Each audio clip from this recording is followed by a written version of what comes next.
bienvenue sur ma toute première vidéo YouTube. Je me présente rapidement, je m'appelle Joanne, j'ai 22 ans et j'ai commencé le tricot il y a à peu près 4 ans. Et je me suis dit que j'allais commencer à parler un peu de tout ce que je faisais, de toutes mes petites créations, mes petites activités avec vous parce que j'aime bien partager tout ça.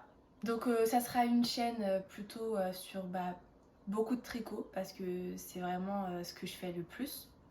Du tricot, après je peux faire aussi du crochet, je peux faire de la pâtisserie, il y aura peut-être des vlogs. Voilà. Là ma première vidéo, ça sera un podcast sur mes projets du mois de mai. Il y a pas mal de petits trucs avec des petites nouveautés. Du coup, c'est parti.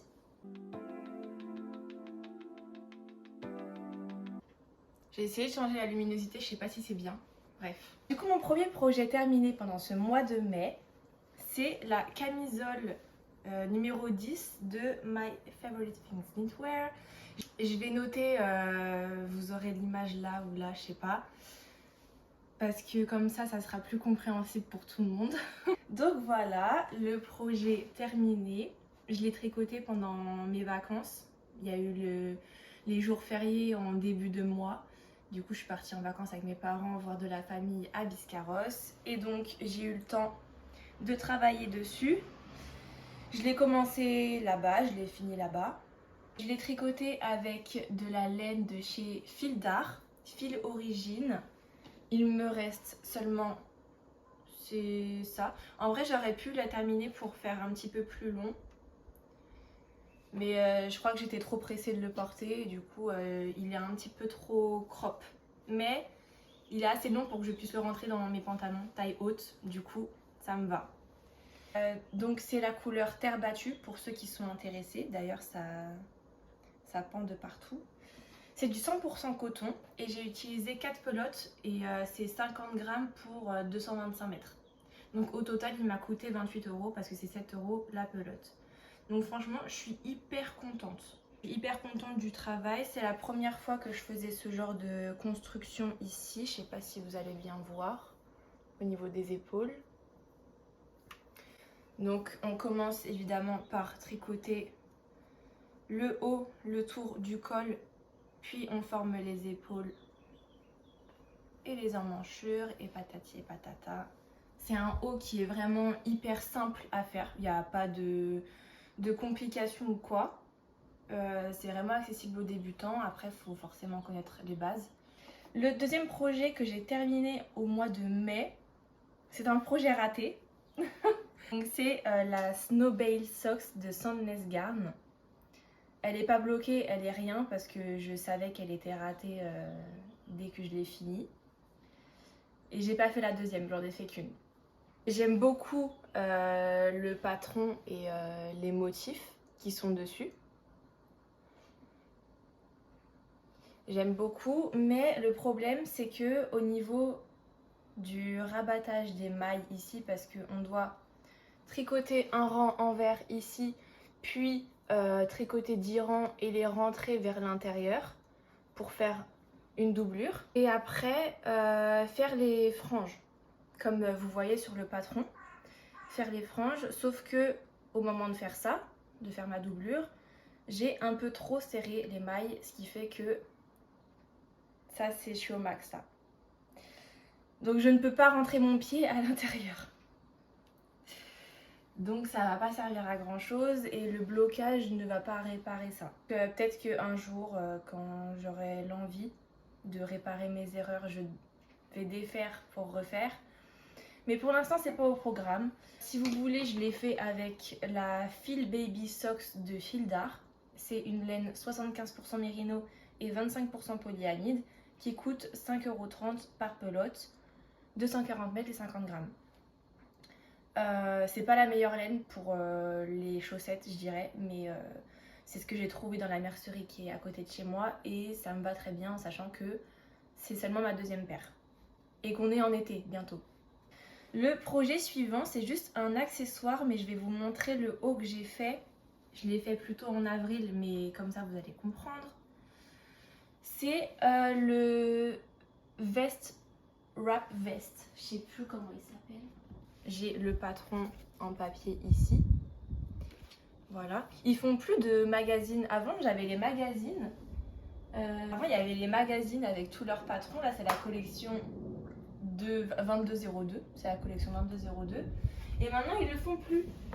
Et tu es obligé d'acheter la laine qui est prédéfinie pour acheter le patron.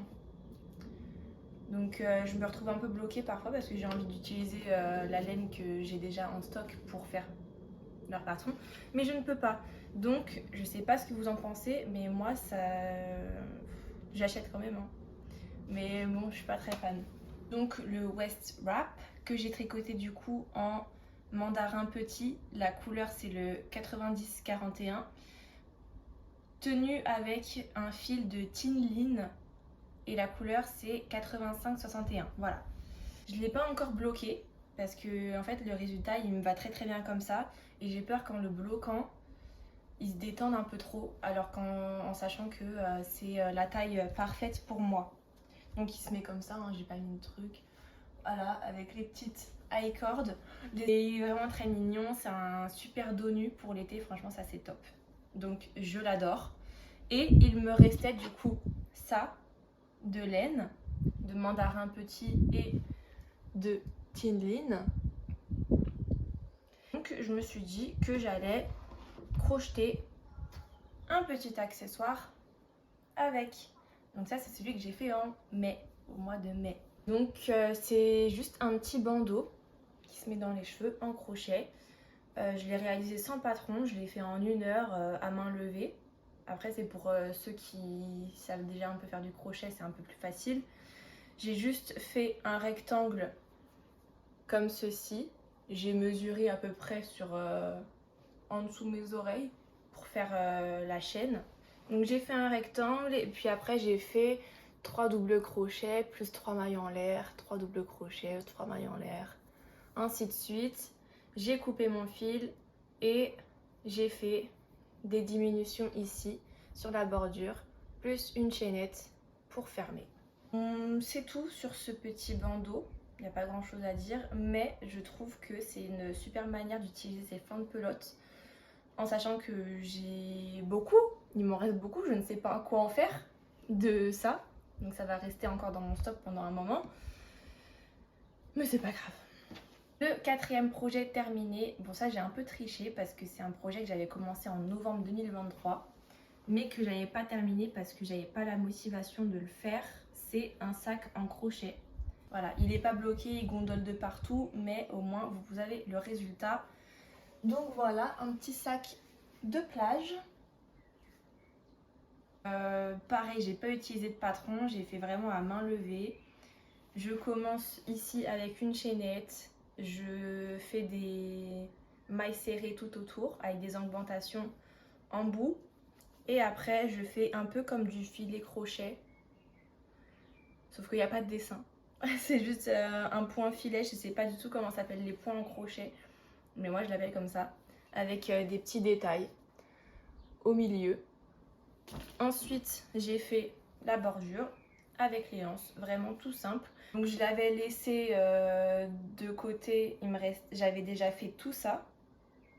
Et donc il me restait juste cette partie-là avec les anses à faire. Je me suis dit, bon allez là, t'abuses, c'est bientôt les vacances d'été, tu termines. Il faut que je le bloque et il sera déjà beaucoup plus joli. Je sais pas si je mets une doublure à l'intérieur. Parce qu'une fois que je vais mettre des trucs dedans, ça va tomber. Il va prendre au moins 2-3 cm en plus et ça va peut-être se déformer. Du coup, je ne sais pas ce que je fais. En même temps, le fait qu'on voit à travers le filet, c'est un peu le style que je voulais. Donc, je sais pas, à voir. Mais pour l'instant, je le laisse comme ça parce que j'ai envie de travailler sur d'autres choses. On a fini avec mes projets terminés du mois de mai. Et donc, j'enchaîne avec mes projets en cours. Un premier projet, je vais vous en parler tout de suite parce que c'est pareil, c'est un peu comme le sac de plage. C'est quelque chose que j'avais commencé l'année dernière mais que j'avais pas terminé parce que j'ai eu plusieurs modifications à faire dessus et du coup j'ai un peu laissé tomber. C'est, alors attendez parce que j'ai plein du coup de fils qui tombent de partout. C'est un petit bandeau comme ceci. Ici j'ai attaché, j'ai pas rentré les fils, j'ai attaché des chaînettes pour pouvoir accrocher ici. Voilà, on s'en sort.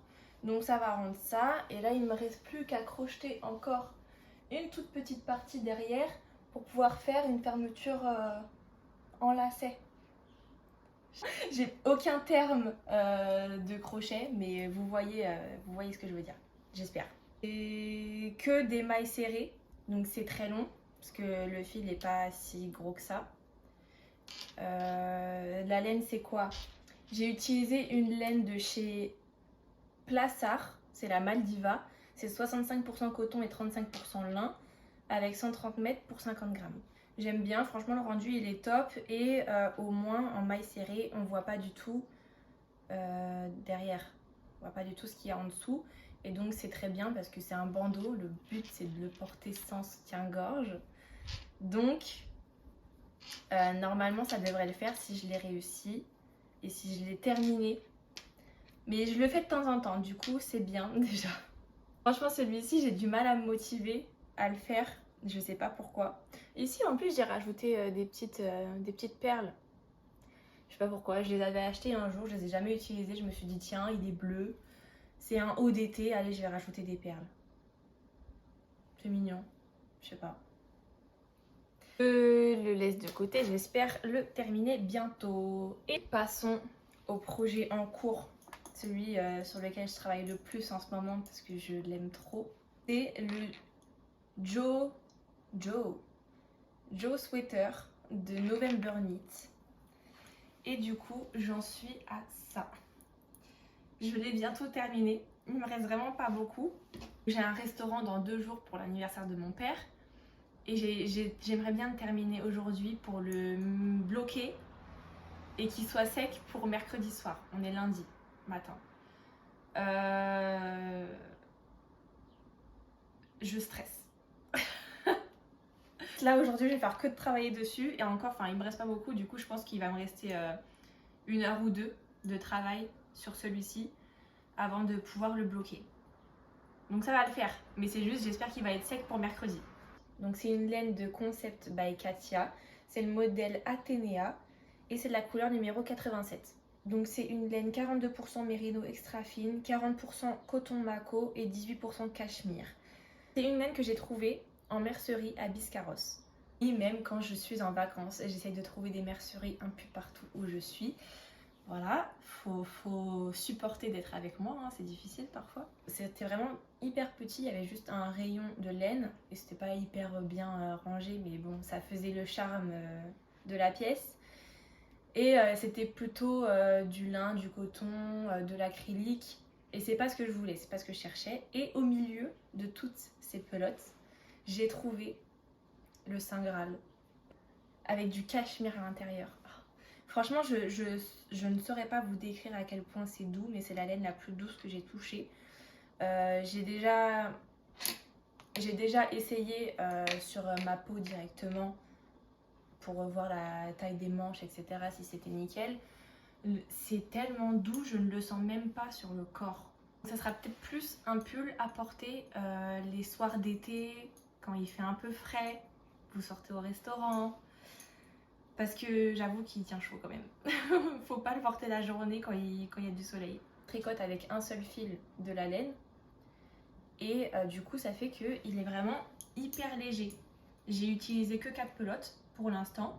J'en ai pas de 5e, donc je vais m'arrêter à la 4e. Et je sais pas, je trouve que le rendu de la laine avec le modèle, le patron, porté, ça donne un côté élégant et chic. Je sais pas si vous me suivez dans cet état d'esprit, mais je le trouve vraiment féminin. Enfin, avec les détails du raglan, etc. Je sais pas si vous voyez bien. Sachez que une fois que j'aurai coupé la vidéo, je vais tout ranger et après je vais m'y mettre. Je ne ferai que ça jusqu'à la fin. En plus, il y a Roland Garros en ce moment, c'est parfait. Donc voilà, j'espère que je vous ai tout dit sur celui-ci. Parce que c'est mon dernier projet en cours et mon principal. Donc j'ai pas forcément beaucoup de projets en cours en même temps parce que j'aime bien faire une chose à la fois pour pas me sentir débordée. Après c'est possible que je ne fasse qu'une seule chose, que je me démotive, je la laisse de côté. Et après je me sens débordée quand même. Comme l'exemple de ce bandeau en crochet qui était là depuis 1 an. Dernière petite chose qui n'est pas du crochet, mais je suis passée chez Cultura il n'y a pas très longtemps et j'ai acheté ce livre.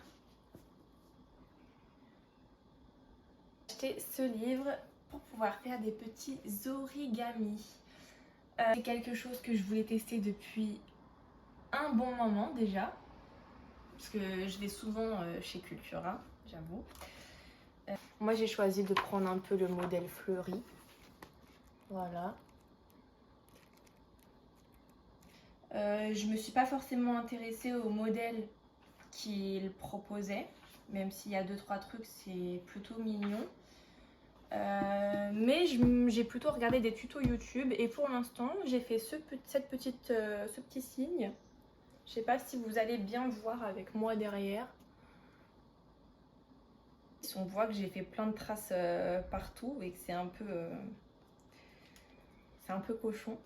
Mais je suis très fière d'avoir réalisé ce petit signe pour mon premier origami.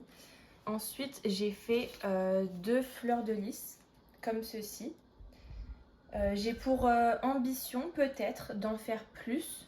Vous savez, de couper ici, mettre une tige avec des petites brindilles et en faire un bouquet. Avec des feuilles aussi en origami et peut-être plusieurs types de fleurs, pas forcément que celle-ci, même si elles sont vachement simples. Franchement, si vous aimez bien tout ce qui est créatif, travaux manuels, etc. Si vous aimez bien les fleurs, c'est vachement simple. Après, pour l'instant, j'ai pas encore les tiges. Je sais pas où est-ce que je vais acheter ça, mais je vais bien trouver. J'ai pas encore les tiges et aussi les trucs pour faire les brindilles à l'intérieur. Faudrait que je retourne chez Cultura. Faudrait que je retourne chez Cultura pour voir s'ils ont pas des petites des petits trucs comme ça. De toute façon, ils ont pas mal de choses. J'en ai fait d'autres aussi que j'ai pas sur moi. J'ai fait un petit lapin. Le lapin était trop mignon. J'adore le lapin. J'ai fait un papillon. J'ai fait des dinosaures. Bon. Et ça teste ma patience. Parce que les origamis, faut suivre. Faut être hyper précis. Parce que si t'as pas bien fait un trait, après il y a tout qui part en cacahuète. Et ça booste un peu ma créativité. Je me dis, j'aimerais bien faire des décorations avec. Vous savez, j'aimerais bien peut-être pouvoir faire des mini papillons. Les coller tout autour d'un cadre avec une belle image à l'intérieur. Alors une peinture, je sais que je fais des peintures sur numéro, donc imaginez, je peux mettre une peinture sur numéro que j'ai réalisée avec mon petit cadre entouré de mes papillons, mes roses, bref. J'ai regardé sur Pinterest et il n'y a pas forcément d'inspiration pour des décos ou quoi, c'est plus des petites babioles comme ça. Mais il n'y a pas forcément d'inspiration, de grosses inspirations déco. Et donc je me dis ça peut être sympa de peut-être aller vers ce chemin-là de nouveauté. Mais en tout cas, il n'y a pas de truc, en tout cas j'en ai pas vu, plus élaboré que ça à mettre dans son intérieur plutôt que des petits animaux par-ci par-là. Donc si vous en connaissez, j'aimerais bien que vous le mettiez en commentaire parce que ça m'intéresse. Je n'ai pas trouvé, franchement j'ai cherché. Ah, c'est la fin de cette vidéo. Merci beaucoup d'avoir regardé si c'est le cas jusqu'à la fin. Et j'espère que ça vous aura plu, que mon contenu vous aura plu, que ma personnalité vous aura plu, même si c'est la première fois qu'on se voit. Et on se dit à bientôt dans une prochaine vidéo. Bye bye. Don't follow any law.